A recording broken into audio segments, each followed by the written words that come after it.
بسم اللہ الرحمن الرحیم۔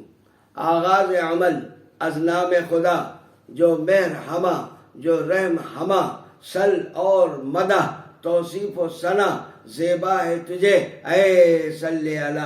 یاران خوش خیال و عزیزان محترم، السلام علیکم ورحمۃ اللہ وبرکاتہ۔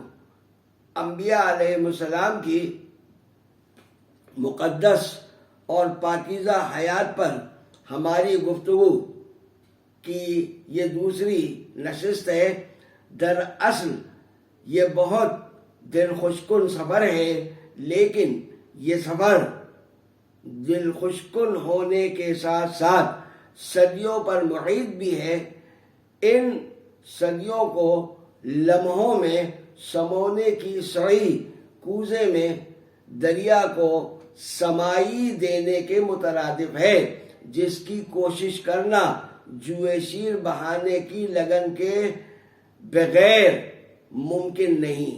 یہ وہ سفر ہے جسے آپ علم اور عشق کا سفر قرار دے سکتے ہیں۔ تو آئیے حضرت سعدی علیہ الرحمہ کے ہم آواز ہو کر اس سفر کی ابتدا روز اول سے یہ کہہ کر کرتے ہیں کہ دری دریائے بے پایاں، دری طوفان موج افزا، دری دریائے بے پایاں، دری طوفان موج افزا، دل افگندیم بسم اللہ مجریہا و مرساہا۔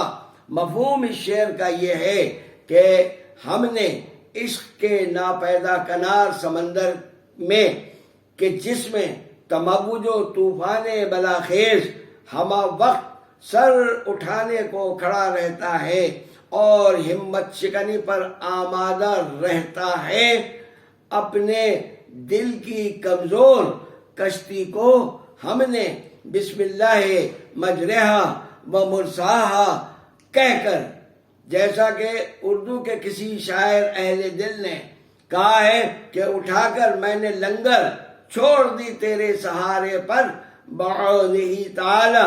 ہمارے اس سفر کا آغاز آپ سب دوستوں کے ہمراہ ہو چکا ہے۔ دعا ہے رب جلیل کی بارگاہ میں کہ وہ اپنی رحمت کے سائے میں اس سفر کو تمام و کمال کے ساتھ منزل سے ہمکنار فرمائے، آمین۔ آج یہ جو محفل دوسری ہے، یہ ربیع الاول کے ماہ ولادت سید الانبیاء والمرسلین کی دوسری محفل ہے اور سن ہے 1444 ہجری۔ لہذا مناسب یہی ہے کہ انبیاء علیہ السلام کا ذکر خیر ہم اپنے آقا و مولا سید الانبیاء صلی اللہ تعالی علیہ وآلہ وسلم کی ذات گرامی اور حضور نبی کریم صلی اللہ علیہ وسلم کے ذکر عظیم و جلیل سے کریں، جو وجہ وجود کائنات اور مقصود جملہ تخلیقات اور تمام عالمین کی پیدائش کی وجہ اور سبب ہے، اور خود رحمت للعالمین صلی اللہ تعالی علیہ وآلہ وسلم ہیں۔ لیکن چونکہ آپ ہی اللہ کی تخلیق اول بھی ہیں اور نبی آخر بھی ہیں، اور اس گفتگو میں جو مسلسل جاری و ساری رہے گی انشاءاللہ، کچھ بنیادی باتیں جن سے آگاہی نہایت ضروری ہے، اس لیے چلتے ہیں اس طرف۔ ذرا تصور کیجئے، روز اول ہے، نور ذات احدیت پوری رعنائیوں اور جملہ تابانیوں کے ساتھ جلوہ گر ہے، لیکن یکا و تنہا، واحد و اکیلا، یکتا و یگانہ، صرف وہی وہ ہے، عالم ہو ہے، دوسرا کوئی نہیں، نہ دن ہے نہ رات، نہ عرش ہے نہ کرسی، نہ لوح ہے نہ قلم، نہ ازل ہے نہ ابد، نہ ابتدا ہے نہ انتہا، نہ مشرق ہے نہ مغرب، نہ شمال ہے نہ جنوب، نہ مکان ہے نہ لامکان، نہ عالم ناسوت ہے نہ عالم لاہوت، نہ عرش نہ فرش، نہ ملک نہ فلک، نہ انسان نہ حیوان، نہ جنت نہ دوزخ، نہ جسم نہ جان، نہ جنات کا وجود نہ کوئی اور مخلوق موجود،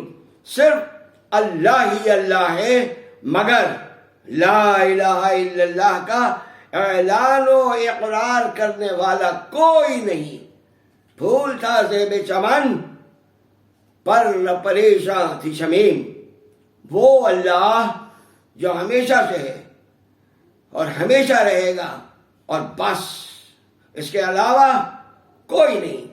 اس عالم یکتائی میں جب کبھی اس واحد و احد اللہ نے پسند فرمایا کہ کوئی ہو جو اس کو پہچانے، اس کی معرفت کا جام پیے، اس کی معرفت حاصل کرے، بس اس نے اپنی قدرت کاملہ سے اپنے محبوب مکرم و معظم کا نور عظیم اور نور محترم خلق فرمایا۔ نور احدیت سے ایک کرن پھوٹی اور نور رسالت محمدی صلی اللہ تعالی علیہ وآلہ وسلم میں ڈل گئی۔ خالق نے اس نور پر نگاہ لطف سے تصرف فرمایا، شمع رسالت سے متبدل فرمایا، اس کے سر اقدس پر ختم نبوت کا تاج زرنگار سجایا، اس نور مقدس کے وجود کو قبائے شفاعت سے سرفراز فرمایا اور مالک لوائے حمد اور صاحب مقام محمود بنا کر نہایت معزز و مکرم فرما کر اپنے قرب خاص میں اس نور عظمت کو شرافت عطا فرمائی۔ بس اس نور محمدی و نور احمدی نے اپنے مقصد تخلیق کو پا لیا اور سراپا عز و نیاز ہو کر بارگاہ احدیت میں سجدہ ریز ہو گیا۔ اب اور معبود کا خوبصورت اور ہمیشہ قائم رہنے والا حسین رشتہ وجود پذیر ہو گیا۔ عبد اول معبود حقیقی کے حضور حمد و ثنا کے عاجزانہ نذرانے پیش فرمانے لگا۔ گو کہ فداؤں کا وجود اس وقت بعید از قیاس ہے، لیکن معبود اور عبد کے درمیان جو فاصلہ تھا وہ پہلی بار لا الہ الا اللہ کے مدھر نغمے سے آشنا ہوا۔ وہ نغمگی جو خود ممدوح ثناگر پر فریفتہ نظر آیا۔ سبحان اللہ۔ بارگاہ الوہیت میں نور محمدی کا سجدہ طویل تخمین و ظن کی سرحدوں سے ماورا بے نشان اور مدت تک جاری رہا، اور اس سجدے کی ایک لذت ایسی تھی کہ جو صرف ساجد محسوس کر رہا تھا یا مسجود کو معلوم تھی، جس سے یہ ساجد اصلی اور ازلی لطف اندوز ہو کر کیفیت وجد و سرور میں اپنے شاہکار اپنے ساجد پر اپنی عطاہائے کریمانہ کے خزانے لٹا رہا تھا۔ اسی طرح یہ مدت مدید تمام و کمال کے ساتھ حمد و ثنا اور مدح و مناجات کے مسرور کن نغمات میں ڈوبتی چلی گئی۔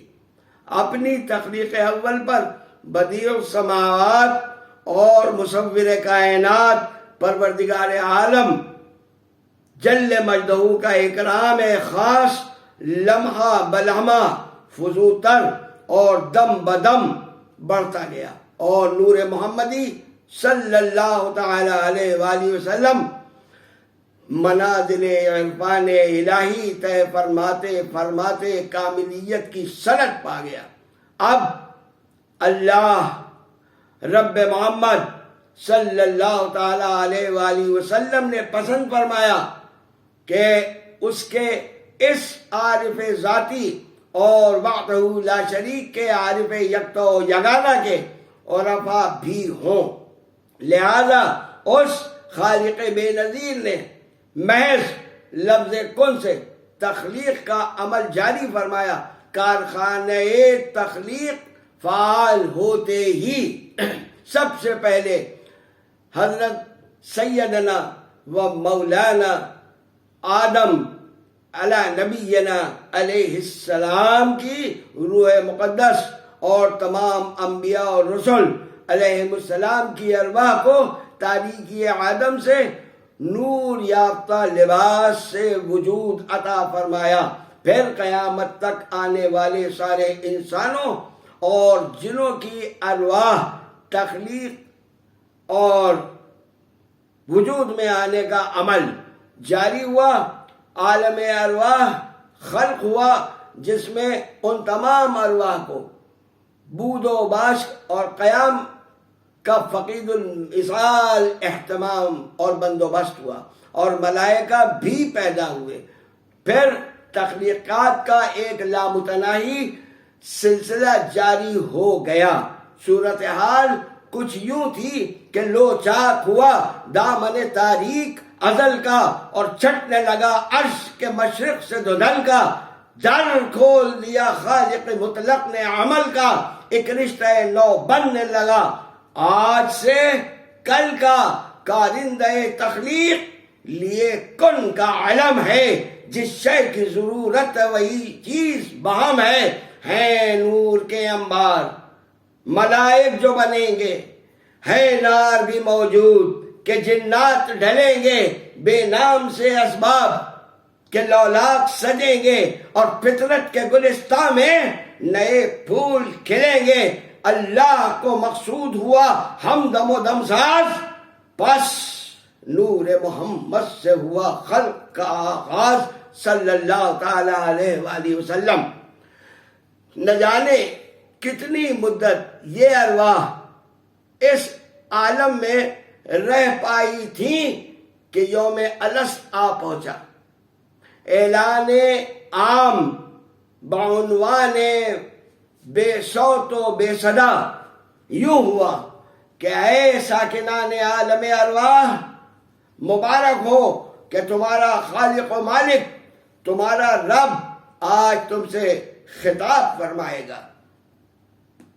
اس اعلان نے گویا عالم ارواح میں خوشی بھر دی، انبساط و سرشاری کی ایک رو جاری ہو گئی، اور ہمہ ہمی کی ایک لہر ہر روح پر طاری ہو گئی، اور ارواح میں گویا زندگی کی رمق دوڑ گئی۔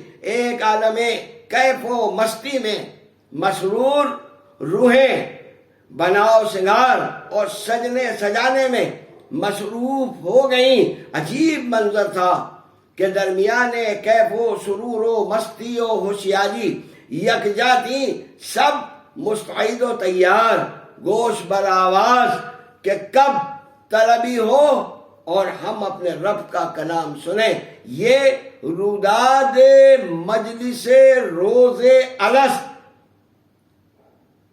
اس سے اگلی نشست میں تفصیلاً انشاءاللہ بیان ہوگی، اس دعا کے ساتھ فی امان اللہ کہ اللہ تمام مومنین و مومنات، مسلمین و مسلمات کو دارین میں کامیاب اور سرفراز فرمائے۔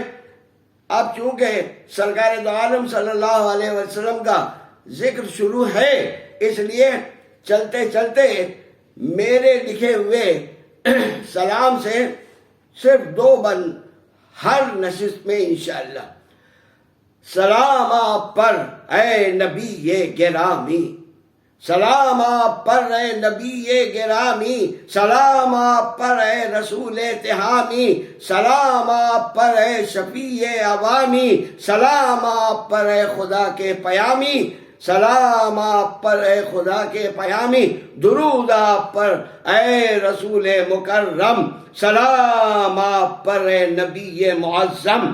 عقیدت سے گردن جھکی جا رہی ہے، مسے خام کندن ہوئی جا رہی ہے، غلاموں کی قسمت بنی جا رہی ہے، اور صدا عرش سے یہ سنی جا رہی ہے کہ درود آپ پر ہے رسول مکرم، سلام آپ پر ہے نبی معظم صلی اللہ تعالی علیہ وآلہ وسلم۔